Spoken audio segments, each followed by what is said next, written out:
اعوذ باللہ من الشیطان الرجیم، بسم اللہ الرحمن الرحیم۔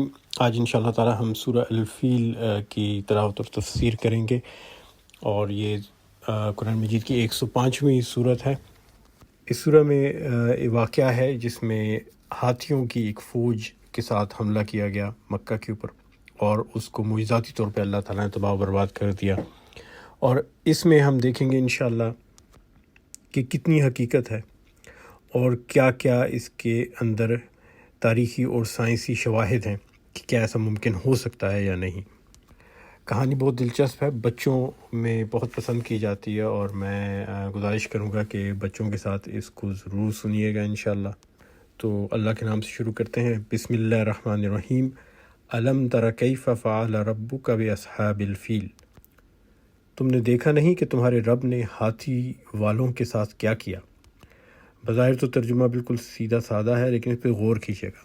الم تر کیف، کیا تم نے دیکھا نہیں؟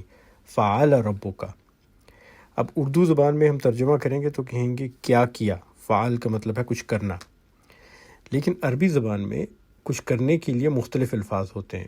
ایک لفظ ہوتا ہے عمل، جیسے میں اور آپ کرتے ہیں اعمال صالح، اچھا عمل کیا، برا عمل کیا۔ لیکن عمل ایک ایسا کام ہے جس کے کرنے میں محنت لگتی ہو۔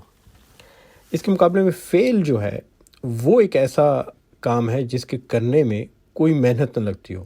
بغیر محنت کے، بغیر کوشش کے جو کام انسان کر لے اور اس میں کوئی تگ و دو نہ کرنی پڑے، اس کو فعل کہتے ہیں۔ اب بڑی عجیب بات ہے، کیونکہ ہم نے تو سنا ہے کہ اس میں ہاتھیوں کے لشکر کو تباہ کرنے کے لیے اللہ تعالیٰ نے پرندوں کی فوج بھیجی اور ان پہ کنکریاں برسائی گئیں، اور لگتا ہے کہ پرندوں کو جمع کر کے بھیجنا پڑا ہوگا، کیونکہ صحرا کے اندر پرندے کہاں سے آ سکتے ہیں۔ تو اس میں تو کافی تگ و دو اور محنت کرنی پڑتی ہے۔ لیکن اللہ تعالیٰ فرماتے ہیں کہ نہیں، یہ جو ہوا تھا اصحاب فیل کے ساتھ، اس کے اندر کوئی محنت نہیں کرنی پڑی، کوئی تگ و دو نہیں کرنی پڑی، بہت آسانی سے یہ سارا ہو گیا۔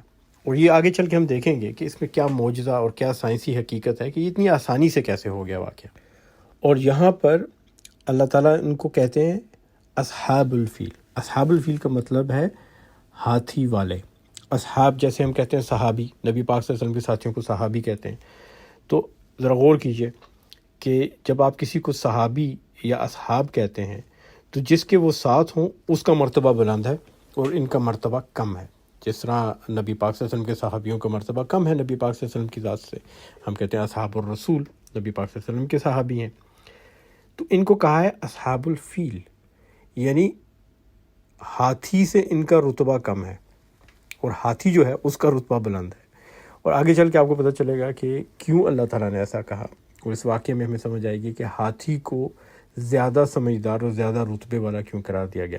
اور پھر ایک اور بات کہ یہاں ایک ہاتھی کا ذکر ہے، جبکہ ہمیں پتہ ہے کہ اس لشکر میں ایک سے زیادہ ہاتھی تھے۔ کچھ روایتوں میں آتا ہے 9 ہاتھی سے، کچھ میں آتا ہے 13 ہاتھی سے، کم از کم 9 یا 13 ہاتھی سے، لیکن یہاں ذکر کیا گیا صرف ایک ہاتھی کا۔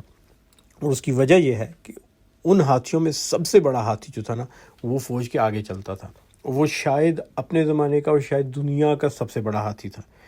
وہ اتنا بڑا تھا کہ اس کی دہشت سے لوگ دیکھ کے بھاگ جاتے تھے۔ اور یہ مسئلہ ہمیشہ رہا ہے کہ اگر آپ کی فوج کا سامنا ہو ایسی فوج سے جس میں ہاتھی ہوں، تو گھوڑے اور اونٹ ہاتھیوں کو دیکھ کے بھاگ جاتے ہیں۔ اور یہ قادسیہ کی جنگ میں مسلمانوں کے ساتھ بھی ہوا، جب وہ فارس کے خلاف لڑنے گئے، کہ اس کا پھر کبھی ذکر کریں گے۔ لیکن یہ جو ہاتھی تھا، یہ کوئی دہوش قسم کا دیوقامت ہاتھی تھا، اور اس کا نام بھی رکھا گیا تھا، اس کو محمود کہتے تھے۔ تو اس لیے اللہ تعالیٰ نے باقی ہاتھیوں کا ذکر کرنے کے بجائے اس ایک ہاتھی کو، جو کہ بڑا سمجھدار ہاتھی تھا، اس کو بیان کر کے ساری کی ساری فوج کو کہا ہاتھی کے ساتھ والے، ہاتھی والے۔ اور ساتھ میں یہ اشارہ بھی دے دیا کہ ان سب میں ہاتھی کا مقام زیادہ بڑا تھا، اور آگے چل کے ہم دیکھیں گے کیسے۔ لیکن اس سے پہلے کہ ہم مزید اس معاملے اور اس واقعے کے بارے میں بات کریں، تو سوال یہ پیدا ہوتا ہے کہ آخر ایسا کیا ہوا کہ اتنی بڑی فوج، 60,000 فوجی، بے تحاشا ہاتھی، وہ ایک چھوٹے سے شہر مکہ میں جہاں پہ قریش کے رہنے والے تھے اور ان کی کوئی خاص تعداد بھی نہیں تھی، سویلین آبادی تھی، اس پہ حملہ کرنے کے لیے نکل آئے۔ تو اس کے لیے ہمیں اس کا بیک گراؤنڈ، پس منظر دیکھنا پڑے گا۔ تو جناب، پس منظر یہ ہے کہ ایک دفعہ کا ذکر ہے، آج سے بہت پہلے یمن نام کے ملک پہ ایک بادشاہ حکومت کرتا تھا۔ اور اس بادشاہ کا نام تھا یوسف بن شرحابیل. لیکن یوسف بن شرحابیل کو لوگ ذو نواس کہتے تھے. ذو نواس اس لیے کہتے تھے کہ اس نے اپنے بالوں کی جو کلمیں ہوتی ہیں نا، کان کے آگے جو بال ہوتے ہیں، ان کو لمبا کیا ہوا تھا، اور اتنا لمبا کیا ہوا تھا کہ ان کی قدسی بنا دیتا تھا. اور یہ عمومی طور پہ یہود کے ہاں پایا جاتا ہے، کیونکہ یہود کہتے ہیں کہ تورات میں انہیں کہا گیا ہے کہ اپنی کلموں کو مت کاٹو. وہ لمبی لمبی کلمیں رکھتے ہیں اور ان کی لڑیاں سی بنا کے گت بنا کے دونوں سائڈ سے نیچے لٹک رہی ہوتی ہے. آرتھوڈاکس جیوز جو ہیں ان میں آج بھی یہ پایا جاتا ہے. تو یہ یوسف بن شرحابیل جو بادشاہ تھا یمن کا، ذو نواس، یہ بھی یہودی تھا. اب یہ کیسے یہودی ہوا؟ کچھ روایات میں آتا ہے کہ یہ بنو قریظہ کے قبیلے کے 2 علماء سے ملا، اور یہ یثرب کے سفر پہ مدینہ کے پاس آیا تھا اور اس نے یہودیت قبول کر لی. باقی جو لوگ ہیں، مثلا ابن ہشام ہے، ابن خلدون ہے، طبری ہیں، جو کہ مورخ ہیں، وہ کہتے ہیں کہ نہیں، اس کا جو باپ تھا توبان اسعد ابو کارب، وہ یہودی ہو گیا تھا. اور اس کی ماں بھی کچھ روایات میں آتا ہے کہ وہ ایک یہودی خاتون تھی. تو یہ حضرت نہ صرف کہ یہودی تھے بلکہ بہت پکے قسم کے، جس کو آرتھوڈاکس جیوز کہتے ہیں، اس قسم کے یہودی تھے. اور ان کی خواہش تھی کہ باقی ساری حکومت میں جو لوگ رہتے ہیں وہ بھی یہودی ہو جائیں. اور بہت سے یمنیوں نے یہودیت قبول کر لی، علماء کو بھی لے کے آئے، یہودی علماء کو، اور تبلیغ بھی کرتا تھا.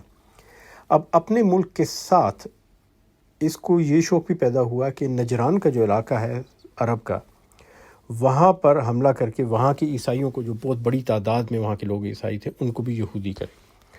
تو 523 سے 525 عیسوی ذو نواس نے حملہ کیا نجران کے علاقے پہ، اور ان لوگوں کو کہا کہ تم یہودی ہو جاؤ. ان لوگوں نے لڑا، وہ جنگ ہار گئے، اور انہوں نے انکار کر دیا یہودی ہونے سے. تو اس کو اتنا غصہ آیا کہ اس نے بڑے بڑے گڑھے کھدوائے جن کے اندر آگ لگائی، اور اس میں نجران کے لوگوں کو زندہ جلا دیا. عورتوں، مردوں، بچوں، چھوٹے شیرخوار بچوں تک کو، 20,000 کے قریب لوگوں کو زندہ جلا دیا گیا. اس واقعے کو اللہ تعالیٰ نے سورہ البروج میں بیان کیا ہے، اور انہیں اصحاب الاخدود کہا ہے کہ یہ گڑھوں والے، خندقوں والے ہیں جنہوں نے وہاں پہ آگ لگا کے لوگوں کو زندہ جلایا تھا. اور اس زمانے میں یہ بات پوری دنیا میں مشہور ہو گئی کہ اتنا ظالم بادشاہ ہے کہ اس نے عیسائیوں کو زندہ جلا دیا کہ وہ یہودی نہیں بن رہے تھے. اور کچھ روایات میں آتا ہے کہ یہ کہتا تھا کہ چونکہ عیسائی یہودیوں کے ساتھ بری طرح سے پیش آتے ہیں تو میں ان کا بدلہ اپنے علاقے کے عیسائیوں سے لوں گا. ان عیسائیوں میں سے ایک شخص بچ نکلا، اس کا نام تھا ذو سلبان، اور وہ کیسر روم، جو ایسٹرن رومن امپائر تھی، مشرقی رومن امپائر، اس کے پاس چلا گیا. اس کا نام تھا جسٹن دی فرسٹ، جو کیسر روم تھا. اور اس کے پاس جا کے اس نے قصہ بیان کیا کہ اس طرح 20,000 عیسائیوں کو زندہ جلا دیا گیا. پوری عیسائی دنیا میں ایک تلاطم مچ گیا، اور لوگوں نے بڑا زور ڈالا کیسر روم پہ کہ آپ فوج بھیجیں اور تباہ و برباد کر دیں ذو نواس کو. اس کی جرت کہ وہ ایسا کرے. اور روم کی حکومت جو تھی وہ ایک بہت بڑی سپر پاور تھی. لیکن ایک مسئلہ تھا، جسٹن اول جو تھے کیسر روم، وہ حملہ نہیں کرنا چاہ رہا تھا. وہ وجہ کیا تھی؟ وجہ یہ تھی کہ 24 سے 26 قبل از مسیح میں ایسی کوشش کی جا چکی تھی. ایک گورنر تھے مصر کے جو رومن کیسر نے مقرر کیا تھا، اس کا نام تھا گائیس ایلیس گیلیس. ان کو بڑا شوق تھا کہ یمن پہ حملہ کرے، کیونکہ یمن بہت امیر علاقہ تھا. ایک تو زرخیز تھا، وہاں پہ ایک بہت بڑا پانی کا بند تھا، ڈیم تھا، اور اس سے ایک زراعت کا بڑا اچھا سسٹم تھا ان کے پاس، اور نہریں تھیں، ندیاں تھیں. اور اس کے ساتھ میں وہ تمام تجارت جو ایشیا سے یورپ جاتی تھی ساری کی ساری کنٹرول کرتے تھے. تو ایشیا کا تمام تجارتی مال پہلے یمن آتا تھا، اور یمن سے وہ یورپ جایا کرتا تھا، روم اور باقی علاقوں میں. اور بڑی خواہش تھی روم کے لوگوں کی کہ اس پہ قبضہ کر لیا جائے، اور اس زرخیز علاقے، جس کو وہ عربیہ فیلکس کہتے تھے، یعنی خوش قسمت عرب، اس پہ حکومت کی جائے. تو گائیس ایلیس گیلیس جو تھا وہ 10,000 فوجیوں کو لے کے نکلا مصر سے. ساتھ میں اس نے ایک بحری بیڑا بھی تیار کیا، اس کو بھی بھیجا، اور وہ عرب کے صحرا کو عبور کرتا ہوا یمن کی طرف جانے لگا. وہاں پر اس کو ایک عدد گائیڈ مل گیا جس کو اردو میں بدرقہ کہتے ہیں، اور اس کا نام تھا سلیس. اب سلیس صاحب جو تھے وہ خود بھی عرب تھے، تو انہوں نے تو ایسا گمراہ کیا رومیوں کو، 10,000 فوجوں کو گھما کے صحرا میں گول گول چکروں میں، کہ 6 مہینے لگے انہیں یمن پہنچنے میں۔ اور جب وہ یمن پہنچے تو وہ بدحال ہو چکے تھے، اکثر فوجی بیمار تھے، بہت سے مر چکے تھے۔ انہوں نے وہاں مارب کے شہر کے گرد حصار قائم کیا، بری طرح سے شکست کھائی، اور اس کے بعد 60 دن کے اندر بڑی مشکل سے مرتے مراتے جو بچے کھچے فوجی تھے وہ واپس مصر پہنچے۔ تو کیسر روم کو پتہ تھا کہ صحرا سے حملہ کرنا تو بہت مشکل ہے، تو اس نے ایسے کیا کہ اس وقت حبشہ کا جو حکومت تھی وہ عیسائیوں کے پاس تھی، اور وہاں کا جو بادشاہ تھا اس کا نام تھا کالب، اور حبشہ کے بادشاہ کو نجاشی کہتے تھے، جس طرح کے روم کے بادشاہ کو کیسر کہتے تھے، ایران کے بادشاہ کو کسرا کہتے تھے۔ تو نجاشی کالب جو تھا اس کو کیسر جسٹن نے خط لکھا اور کہا کہ تم بہت قریب ہو، تمہیں صحرا سے نہیں جانا پڑے گا، تمہارے اور یمن کے درمیان صرف سمندر حائل ہے، تم ایسا کرو کہ فوج لے کے جاؤ اور جا کے بدلہ لو اور اس کی حکومت ختم کر دو ذو نواس کی، جس نے عیسائیوں کا اتنا بڑے پیمانے پہ قتل عام کیا۔ تو نجاشی کالب جو تھا وہ کافی سمجھدار آدمی تھا، اس نے کیسر روم کو لکھا کہ یہ ایسا کام تو کیا جا سکتا ہے، لیکن آپ اس کے لیے ذرا مدد فراہم کریں کہ میں کشتیاں کہاں سے لاؤں جس میں اتنی بڑی فوج لے کے جاؤں۔ تو کیسر روم نے ایک بہت بڑی تعداد میں بحری بیڑا بنا کے بھیجا نجاشی کالب کے لیے، اور اس بحری بیڑے پہ نجاشی کالب نے 70,000 فوجیوں کو جمع کیا حبشہ سے، اور جنرل ایک مقرر کیا جس کا نام تھا آریات، اور آریات کے ساتھ اس نے اس فوج کو روانہ کر دیا کہ تم حملہ کرو یمن پہ۔ تو آریات صاحب اس فوج کو لے کے یمن روانہ ہوئے، اور ذو نواس کے خلاف انہوں نے پہلا حملہ کیا اور اس میں بری طرح سے شکست کھا لی۔ اب اس موقع پہ جو نجاشی کالب ہے وہ بڑا پریشان ہو گیا کہ اس نے اچھا خاصا خرچہ کروا لیا ہے ایک سپر پاور کا، تو اس نے ایک دوسرا جنرل ڈھونڈا۔ اس جنرل کا نام تھا ابرہہ۔ ابرہہ اصل میں ایک غلام تھا کسی رومی تاجر کا جس نے اس کو آزاد کر دیا، اور یہ بہت ہی کایاں، بہت ہی چالاک اور بڑا ہی سمجھدار شخص تھا، اور اس نے ترقی کرتے کرتے آزاد غلام سے نکل کر جنرل کا درجہ حاصل کر لیا۔ تو جو بادشاہ سلامت تھے نجاشی کالب، انہوں نے ابرہہ کو کہا کہ تم جاؤ مزید لشکر لے کے۔ تو ابرہہ نے کہا کہ کشتیاں تو فارغ ہیں کافی ساری ہمارے پاس، 70,000 فوجی ڈراپ کر کے واپس آئی ہوئی ہیں، ان میں ہاتھی بھرو، اور کئی سو ہاتھی اس نے بھرے، اور تقریباً 527 عیسوی میں یہ ان ہاتھیوں کے ساتھ وہاں پہنچا۔ وہاں پہلے سے 70,000 کی فوج تھی، اس فوج کو ملا کے اس نے ذو نواس کا مقابلہ کیا، اور ذو نواس کو بری طرح سے شکست دی، اور کہتے ہیں کہ ذو نواس اپنا گھوڑا دوڑاتا ہوا بحرۂ احمر سمندر میں چلا گیا اور خودکشی کر لی اس نے۔ نجاشی کالب جو تھا اس نے اپنی طرف سے ایک عدد گورنر مقرر کیا یمن میں جس کا نام تھا سموافا اشاوا، جس کو رومی اور یونانی جو ہیں ایسیمیفائیوس کہتے ہیں۔ اب یمن میں 3 بڑی شخصیات جمع ہو گئی۔ ایک آ گیا جنرل آریات جو شروع میں آیا تھا اور اس کی فوج کامیاب نہیں ہوئی۔ دوسرا ابرہہ جو کئی سو ہاتھی لے کے آ گیا اور اس نے کامیابی حاصل کی، اور تیسرا گورنر ایسیمیفائیوس۔ اب ابرہہ چونکہ بڑا شاطر انسان تھا تو اس نے پہلا کام تو یہ کیا کہ اس نے فوراً دوسرے جنرل آریات پہ حملہ کر دیا۔ اب اس جنگ میں آریات کو شکست ہوئی اور ابرہہ خود بھی پوری طرح زخمی ہو، اس کے چہرے پہ ایک بہت بڑا زخم آ گیا، اس کے بعد سے اس کو ابرہہ الاسرام یا ابرہہ الاشرام کہنے لگے، جس کا مطلب تھا کہ وہ ابرہہ جس کے چہرے پہ بہت بڑا زخم ہو۔ اب وہاں سے فارغ ہو کے اس نے دوسرا کام یہ کیا کہ جو گورنر تھا ایسیمیفائیوس اس کے اوپر حملہ کر دیا۔ جو نجاشی تھا اس نے فوری طور پہ فوجی امداد بھیجی اور فوج کو کہا کہ ابرہہ کو شکست دی جائے اور ایسیمیفائیوس کو گورنر برقرار رکھا جائے، لیکن ابرہہ نے فوج کے سامنے ایک نئی کہانی ڈال دی۔ اس نے فوجیوں کو کہا سرخیز علاقہ ہے یمن، بہت سی تجارت یہاں پہ ہوتی ہے، پیسہ بے تحاشا ہے، میرے ساتھ مل جاؤ اور واپس ہی مت جاؤ حبشہ، اور مل کے یہاں حکومت کرتے ہیں۔ تو فوج ساری اس کے ساتھ مل گئی اور جو گورنر تھا اس کو قتل کر دیا۔ اب ابرہہ حکمران بن گیا یمن کا۔ اب نجاشی صاحب تو مشکل میں پھنس گئے، ان کی 70,000 فوج گئی تھی، تو وہ ساری کی ساری بلکہ کچھ اندازے میں یہ ہے کہ 60,000 مل گئی ابرہا کے ساتھ، باقی 10,000 واپس آئی، تو وہ اپنی فوج سے بھی ہاتھ دھو بیٹھے۔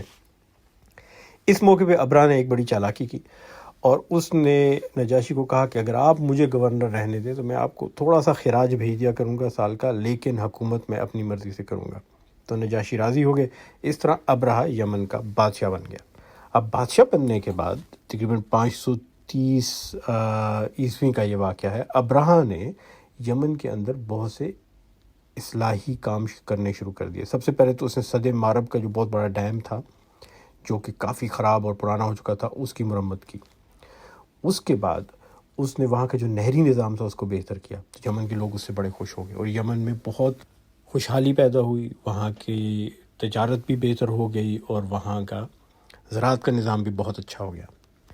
543 عیسوی تک ابرہا کی حکومت کافی مضبوط ہو گئی تھی اور اس نے ایک بہت بڑا جشن منایا۔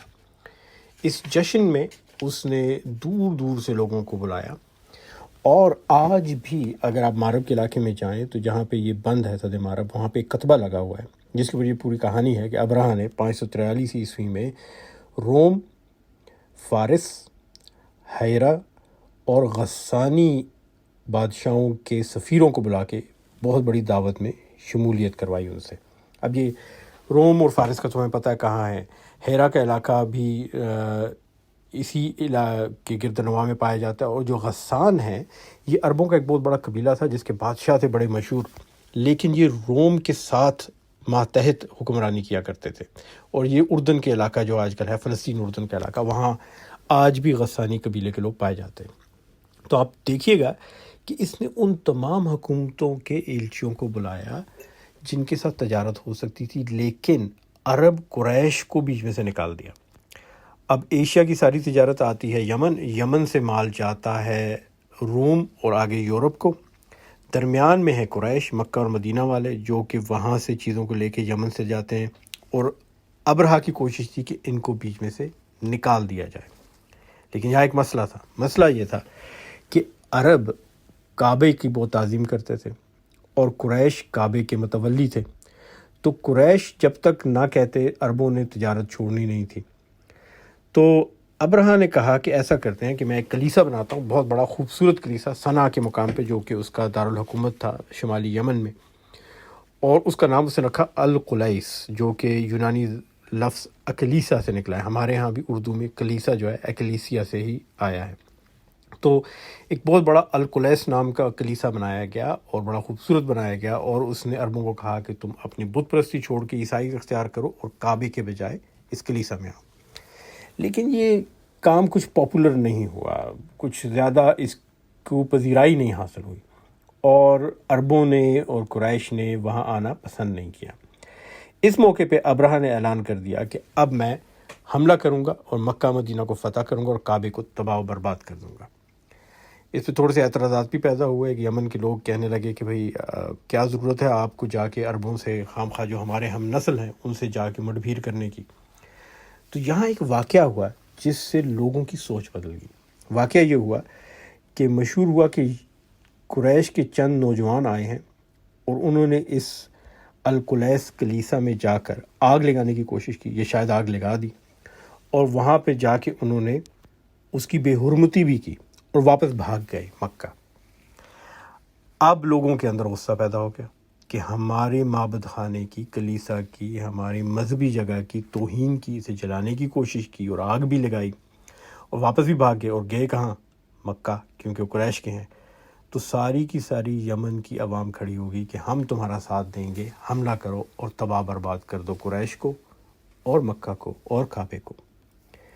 اور مورخین کہتے ہیں کہ یا تو یہ جھوٹی بات مشہور کی ابرہا نے، یا اس نے خود اکسایا اپنی انٹیلیجنس ایجنسی و جاسوسی اداروں کے ذریعے ان نوجوانوں کو کہ تم ایسی حرکت کرو، کیونکہ کوئی تک نہیں بنتی کہ قریش اس اعلان کے بعد کہ ابرہا کا ارادہ ہے حملہ کرنے کا، اس قسم کی حرکت کر کے کنفرم کر دیں، پکا کر دیں اس کو اس ارادے میں کہ اب وہ ہر حال میں حملہ کرے گا۔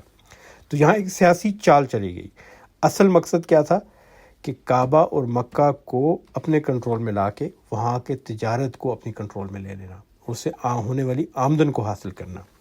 لیکن مذہبی منافرت کا رنگ دیا گیا اور ساری کی ساری عوام ابرہہ کے پیچھے کھڑی ہوگی. پہلے ہی بہت مشہور بادشاہ تھا, اس نے بڑے اچھے کام کیے ہوئے تھے. 60,000 فوجیوں کی ایک فوج تیار کی گئی جس کے اندر ابرہہ نے 13 کے قریب ہاتھی رکھے. اب یہ بھی بڑی سمجھداری کی بات ہے, اس کو پتہ ہے کہ میں صحرا میں سے جا رہا ہوں, 60,000 فوجی لے کے جا رہا ہوں. ہاتھی اس زمانے میں ٹینک کی طرح تھے, ان کا ہونا کم تعداد میں بھی کافی ہوتا تھا. اور قریش کا چھوٹا سا قبیلہ ہے, مکہ چھوٹا سا شہر ہے, اور کعبے پہ اس نے حملہ کرنا ہے. زیادہ ہاتھیوں کی ضرورت نہیں تھی. اگر وہ بہت زیادہ ہاتھی لے کے جاتا تو ان کے کھانے پینے اور رکھنے کے مسائل بہت پیدا ہوتے اور فوج آدھے رستے میں سے واپس آ جاتی. 13 ہاتھی رکھے, لیکن ان 13 ہاتھیوں میں ایک ہاتھی بہت بڑا دھوش قسم کا تھا جس کا نام بھی رکھا گیا تھا محمود, اور وہ سب سے آگے تھا. اور اس کو پتہ تھا کہ ان ہاتھیوں کو دیکھ کے عربوں کے گھوڑے اونٹ تو دور سے ہی بھاگ جائیں گے اور کوئی مقابلہ کرنے کی ضرورت نہیں پڑے گی. تو آیت نمبر 2 جو ہے اس میں اللہ تعالیٰ اس کا ذکر کرتے ہیں, الم یجعل کیدہم فی تضلیل, کیا اس نے ان کی تدبیر کو اکارت نہیں کر دیا. اب قید کا مطلب ہوتا ہے ایک ایسی تدبیر جو خفیہ طور پہ بنائی جائے اور جس کا مقصد دوسرے کو نقصان دینا ہو. تو اللہ تعالیٰ یہ سب بیان کر رہا ہے کہ اس نے بڑے خفیہ طریقے سے نقصان دینے کی کوشش کی تھی, اور اس نے یہ سوچا تھا کہ میں ان تجارتی رستوں پہ قبضہ کروں گا, نام لوں گا مذہب کا, جھگڑا بناؤں گا عیسائیت اور بت پرستی کے درمیان, لوگوں کو اپنے پیچھے جمع کر لوں گا اور ہاتھیوں کو لے کے جاؤں گا. اور اب دیکھیے کہ اس کی تدبیر کیسی تھی. بندہ بہت ہوشیار تھا. اللہ تعالیٰ اسی لیے اس کے لفظ قید استعمال کیا کہ اس نے بہت ہی خفیہ اور چالاک تدبیر بنائی تھی. تو ابرہہ سب سے پہلے جب یمن سے نکلنے لگا 60,000 فوجیوں اور 13 ہاتھیوں کو لے کے, تو ایک یمن عرب سردار تھا ذو نفر. اس نے یمن کے تمام عربوں کو جمع کیا جو ابھی تک بت پرست تھے اور اس کے خلاف حملہ کر دیا. خیر مقابلہ ہوا اور وہ ہار گیا, ذو نفر ہار گیا. اس کے بعد ابرہہ اگلے علاقے میں پہنچا اور اس علاقے کا نام تھا ختم. اب یہاں پر ایک عرب سردار تھا جس کا نام تھا نفیل بن حبیب ختمی, اور نفیل بن حبیب ختمی نے بھی اپنی فوج جمع کی اور حملہ کیا اور مقابلہ کیا ابرہہ کا. ابرہہ نے ان کو بھی شکست دی اور پھر نفیل کو اپنا غلام بنایا اور ان کو کہا کہ اب تم ہمارے گائیڈ کا کام کرو, تم ہمارے بدرقہ ہو, تم ہمیں رستہ بتاؤ گے اگلے صحرا کے اندر. اب یہاں دیکھیے کہ عربوں کا جو قبیلہ رستے میں آ رہا ہے وہ لڑ رہا ہے, کیونکہ ان سب کو کعبے سے محبت ہے. اس محبت کی ایک بڑی وجہ یہ ہے کہ ہر عرب قبیلے کا جو دیوی دیوتا ہوتا تھا نا, اس کا بت کعبے میں ہوتا تھا. اسی لیے وہ قریش کی بہت عزت بھی کرتے تھے کہ قریش ان کے بتوں کی رکھوالی کرتے تھے. 360 بت تھے وہاں پہ. تو ہر قبیلے کا جو معبود تھا, جو خدا تھا, وہ کعبے کے اندر تھا. تو ظاہر کوئی نہیں چاہتا تھا کعبے کو نقصان ہو. لیکن عربوں میں ایک قبیلہ تھا جس کا جو معبود تھا, جو خدا تھا, جو بت تھا, وہ کعبے کے اندر نہیں تھا, اور اس قبیلے کا نام تھا بنی ثقیف, اور ان کے بت کا نام تھا لات. آپ نے نام سنا ہوگا لات اور منات, یہ تو بڑے بڑے بت تھے. جو لات کا بت تھا اس کے لیے انہوں نے ایک اپنا مندر یا عبادت خانہ بنایا ہوا تھا, اور یہ مندر تھا طائف کے شہر میں, اور بنی ثقیف رہتے بھی طائف میں تھے. اب ابرہہ کی چالاکی یہ تھی کہ یہ مکہ جانے سے پہلے طائف گیا.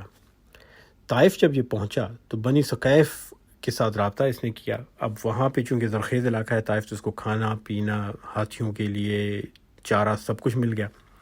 اور بنی ثقیف ڈر گئے 60,000 فوجی اور 13 ہاتھیوں کو دیکھ کے. ان کو یہ ڈر ہوا کہ یہ تو کہیں ہمارا مندر اور ہمارا بت بھی توڑ دے گا, کیونکہ یہ تو عیسائیت کو فروغ دے رہا ہے. تو انہوں نے اس سے ایک معاہدہ کر لیا کہ تم ہمیں کوئی نقصان مت دینا, ہمارے بت کو نہیں توڑنا, ہمارے مندر کو نہیں توڑنا, اور ہم تمہیں ایک اور گائیڈ دیتے ہیں, ایک بدرقہ دیتے ہیں جس کا نام تھا ابو رغال, اور یہ تمہیں مکہ تک لے کے جائے گا. تو ابرہہ کی چالاکی اس کے کام آئی. اس کو صحرا کے اندر ایک اسٹیشن مل گیا, ایک جگہ مل گئی جہاں پہ وہ رک کے اپنی فوج کو کھانا پلانا بھی کر سکتا تھا, اور ساتھ میں ایک اور گائیڈ بھی مل گیا جو کافی قابل اعتبار تھا. مکہ سے 3 کوس کے فاصلے پہ ایک جگہ ہے المخمس. یہاں پہنچ کر وہ جو گائیڈ تھا ابو رغال, وہ مر گیا. لیکن یہ اتنے قریب آگے تھے مکہ کے کہ ابھی انہیں مزید کسی گائیڈنس کی ضرورت نہیں تھی. یہاں پر ابرہہ کی فوج نے مکہ کے نواحی علاقوں میں جو چر رہے تھے جانور وغیرہ, وہ سارے پکڑ لیے, اور اس میں 200 اونٹ حضرت عبد المطلب کے بھی تھے جو نبی پاک صلی اللہ علیہ وسلم کے دادا تھے, اور انہوں نے یہاں پہ پڑاؤ کیا. تو حضرت عبد المطلب آئے صلح کی بات چیت کرنے کے لیے، اور انہوں نے ابرہہ کو کہا کہ تم ہمارے ساتھ صلح کر لو، اور ہمارے پاس تہامہ کی وادی میں اس دفعہ جتنا بھی اناج پیدا ہوا ہے اس کا 1/3 حصہ ہم تمہیں دیتے ہیں اور تم واپس چلے جاؤ۔ مورخین کہتے ہیں کہ ابرہہ نے اس بات کا جواب تک دینا پسند نہیں کیا، اور جوابی طور پہ فوج کو کہا کہ تیاری کرو نکلنے کی، اور فوج کھڑی ہو گئی، انہوں نے اپنے ہاتھی وغیرہ تیار کیے، اور عبدالمطلب کے دیکھتے دیکھتے فوج نے حملے کی تیاری کر لی۔ تو حضرت عبدالمطلب واپس آئے مکہ، اور آ کے انہوں نے قریش کو کہا کہ اپنے بچوں کو لے کے پہاڑوں کے اندر چلے جاؤ، وہاں چھپ جاؤ تاکہ تمہاری جانیں اور تمہارے بچوں کی جانیں محفوظ رہیں۔ 570 عیسوی کا یہ واقعہ ہے جی، اور اس سال کو کہا گیا عام الفیل، ہاتھی کا سال۔ اور حضرت عبدالمطلب کہتے ہیں کہ جب وہ واپس مکہ کی طرف گئے تو ان کو ایک پرندہ نظر آیا، بلکہ بہت سے پرندے نظر آئے جن کے پنجوں میں پتھر تھے، ان کی چونچوں میں بھی پتھر تھے، اور یہ پرندے یمن کی طرف سے آ رہے تھے، اور وہ بڑے حیران ہوئے کہ یہ پرندے پہلے کبھی انہوں نے اس طرح اس علاقے میں دیکھے نہیں تھے۔ ابرہہ کا لشکر روانہ ہوا اور ایک وادی میں پہنچا جس کا نام ہے محصر۔ یہ وادی ہے منا اور مزدلفہ کے درمیان۔ آج بھی جب حج کے لیے لوگ جاتے ہیں تو مزدلفہ میں قیام کرتے ہیں، اور پھر وہاں سے جب منا جانا ہوتا ہے تو محصر کی وادی سے گزر کے جاتے ہیں، اور نبی پاک صلی اللہ علیہ وآلہ وسلم کی ہدایت ہے کہ اس وادی سے بہت تیزی سے چل کے جاؤ، یہاں رکنا نہیں، ٹھہرنا نہیں، آہستہ بھی نہیں ہونا، کیونکہ یہ عذاب کی جگہ ہے ابرہہ کی۔ تو محصر کی وادی میں جب وہ پہنچے اس کی پوری فوج، تو یہاں ایک عجیب و غریب حرکت ہوئی۔ فوج کے آگے جو بہت بڑا ہاتھی تھا جس کا نام محمود تھا، اس نے جانے سے انکار کر دیا، وہ رک گیا، اور یہ اس کو جب بھی مکے کی طرف دھکیلتے وہ واپس آ جاتا، کسی اور جانب اگر اس کا رخ کرتے تو وہ چلنا شروع کرتا، مکے کی طرف دھکیلتے تو وہ نہیں جاتا تھا۔ اب یہاں پر یہ سمجھ آ گئی کہ اس ہاتھی تک کو پتہ تھا کہ یہ اللہ کا گھر ہے جس پہ حملہ کرنے کی کوشش اچھی نہیں، اور اس ہاتھی نے انکار کر دیا آگے بڑھنے سے، اور پوری فوج اس کے پیچھے رک گئی۔ اسی لیے اللہ تعالیٰ نے اس سورت کے شروع میں کہا ہے اصحاب الفیل، اور اسی لیے اس سورت کا نام بھی فیل ہے، ایک ہاتھی کے نام پہ، کیونکہ وہ جو ایک ہاتھی تھا محمود، اس کے اندر اللہ تعالیٰ نے یہ سمجھ دی تھی، یہ صلاحیت دی تھی کہ وہ حملہ کرنے پہ راضی نہیں تھا، اور باقی سارے کے سارے جو اس کے اصحاب تھے، جو اس کے ساتھی تھے، وہ حملہ کرنے پہ تیار تھے۔ اب اگلی آیت میں سنیے کیا ہوا۔ اللہ تعالیٰ فرماتے ہیں وَأَرْسَلَ عَلَيْهِمْ طَيْرًا أَبَابِيلَ، اور ان پر پرندوں کے جھنڈ بھیج دیے۔ ارسلہ کا مطلب ہے بھیجنا، ارسال کرنا، علا کا مطلب ہے ان کے اوپر، لیکن جو لفظ طیر اور ابابیل ہے ان کے معنی عربی زبان میں بہت مختلف ہیں۔ لفظ طائر جو ہے اس کا مطلب ہے اڑنے والی چیز، یہ واحد کا صیغہ ہے۔ طیر جو ہے یہ جمع کا صیغہ ہے، لیکن اس سے مراد پرندے نہیں ہیں، اس سے مراد اڑنے والی چیز ہے، جس میں پرندے بھی آتے ہیں اور ایسے حشرات الارض بھی آتے ہیں جو اڑ سکیں۔ اور ابابیل سے مراد بہت سی پرندوں کی اقسام ہے، بہت سی انواع کے پرندے، کوئی ایک قسم نہیں۔ ہمارے یہاں ابابیل ایک پرندے کو کہا جاتا ہے، ایک خاص قسم کے چڑیا نما پرندہ ہے، اور بہت خوبصورت اڑتا ہے وہ، لیکن عربی زبان میں ابابیل کا مطلب ہے بہت سے پرندے، ان کی مختلف اقسام، ان کے جھنڈ کے جھنڈ۔ اور طیر کا مطلب ہے اڑنے والی چیزیں، تو یہاں پرندے بھی تھے اور ان کے ساتھ اڑنے والی دیگر مخلوقات بھی تھیں، یعنی حشرات الارض بھی تھے۔ اب ایک منٹ کے لیے جو سائنسدان اور مورخین ہیں مغرب کے خاص طور پہ، وہ اعتراض کرتے ہیں، وہ کہتے ہیں بھائی صحرا کے اندر کہاں سے پرندے آ گئے اور کہاں سے اتنی تعداد میں غول کے غول پرندوں کے آ گئے؟ تو یہاں ایک لمحے کے لیے ٹھہر جائیے۔ پہلی آیت میں اللہ تعالیٰ نے کہا تھا فعل ربک، تمہارے رب نے بغیر کسی تردد کے، بغیر کسی کوشش کے ایک کام کیا۔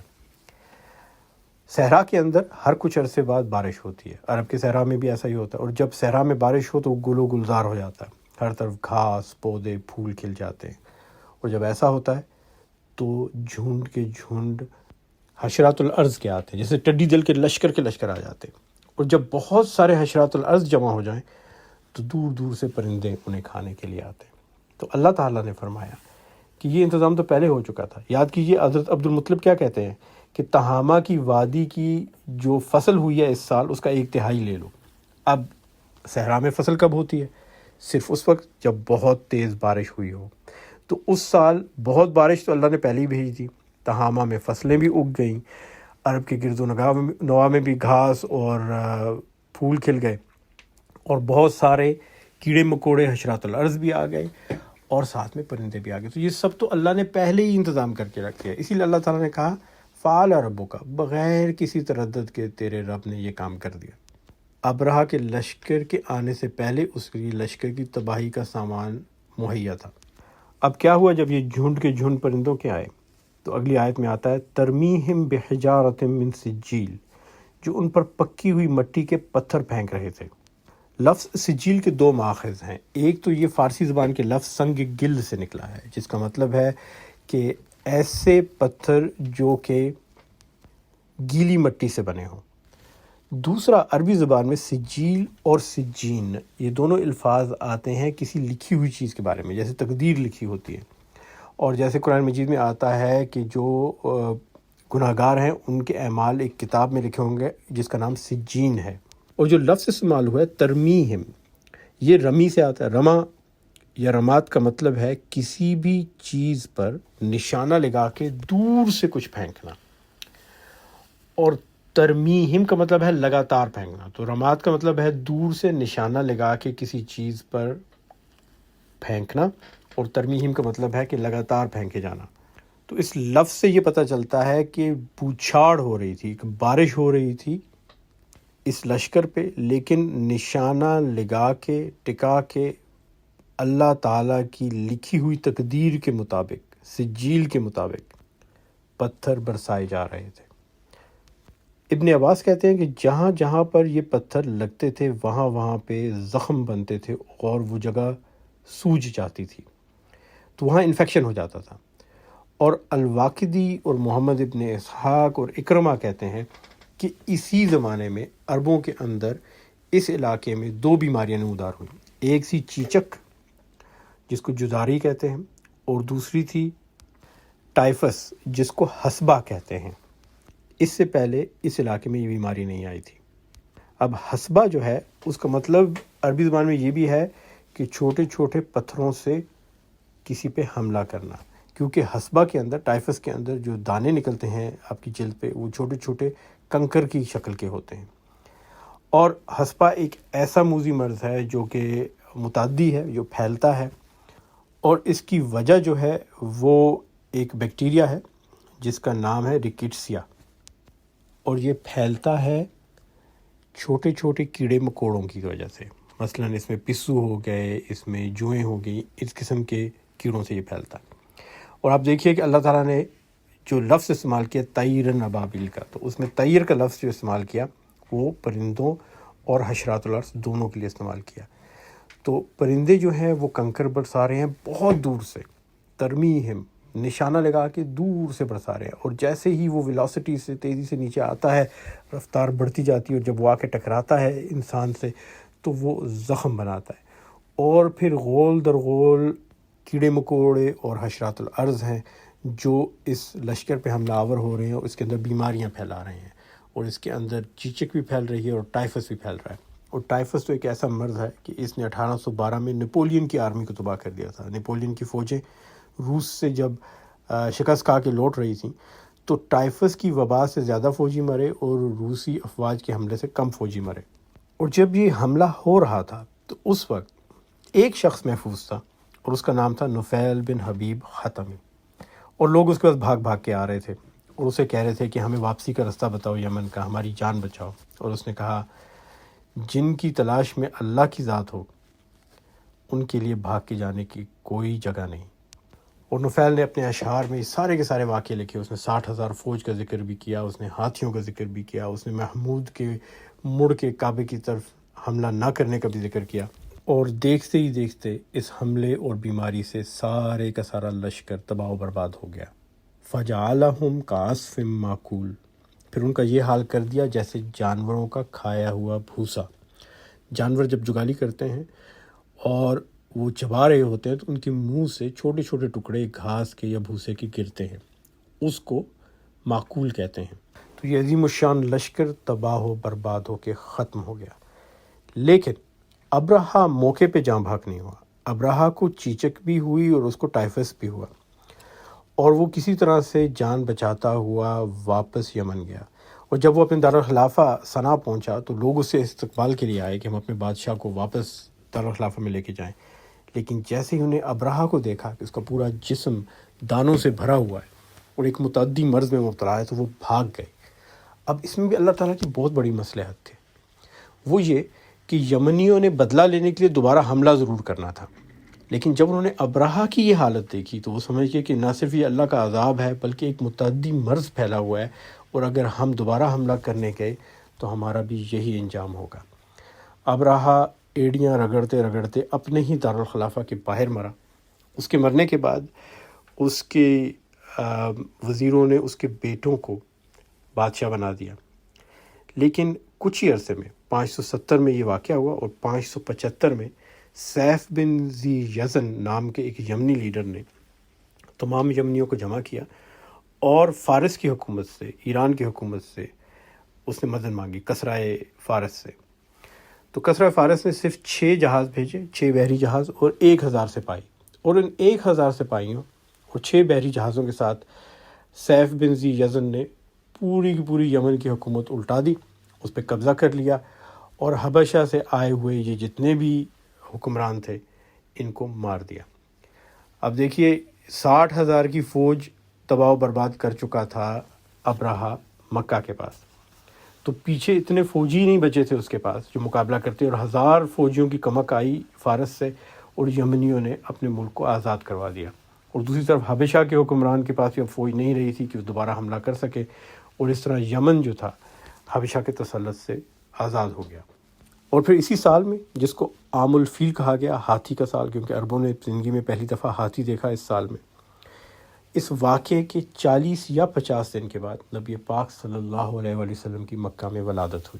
تو یہاں ہمیں یہ بھی پتہ چلتا ہے کہ اللہ تعالیٰ نے اس معجزے سے ان پرندوں اور کیڑے مکوڑوں اور بیکٹیریا اور وائرس کے ذریعے اس لشکر کو تباہ اس لیے بھی کیا کہ نہ صرف کہ مکہ اور مکہ کے لوگوں کو محفوظ رکھنا تھا، نہ صرف کہ کعبے کو محفوظ رکھنا تھا، لیکن نبی پاک صلی اللہ علیہ وآلہ وسلم کی آمد تھی، اور ان کے لیے بھی اللہ تعالیٰ نے مکمل تحفظ کا انتظام کیا تھا۔ تو یہ تھی جی کہانی ہاتھی والی فوج کی، اور انشاءاللہ اگلے جمعے کو ہم سورہ القریش پڑھیں گے، جو کہ اس سورہ سے بہت منسلک ہے، یہاں تک کہ بعض صحابہ تو ایک ہی رکعت میں سورہ فیل اور قریش کو ملا کے پڑھ لیا کرتے تھے۔ اور ہم دیکھیں گے کہ دونوں میں کیا ربط ہے اور کیا اہمیت ہے ان کو ایک ساتھ پڑھنے کی۔ تو تب تک کے لیے انشاءاللہ اجازت دیجیے گا۔ سننے کا بہت بہت شکریہ، دعاؤں میں یاد رکھیے۔ السلام علیکم ورحمۃ اللہ وبرکاتہ۔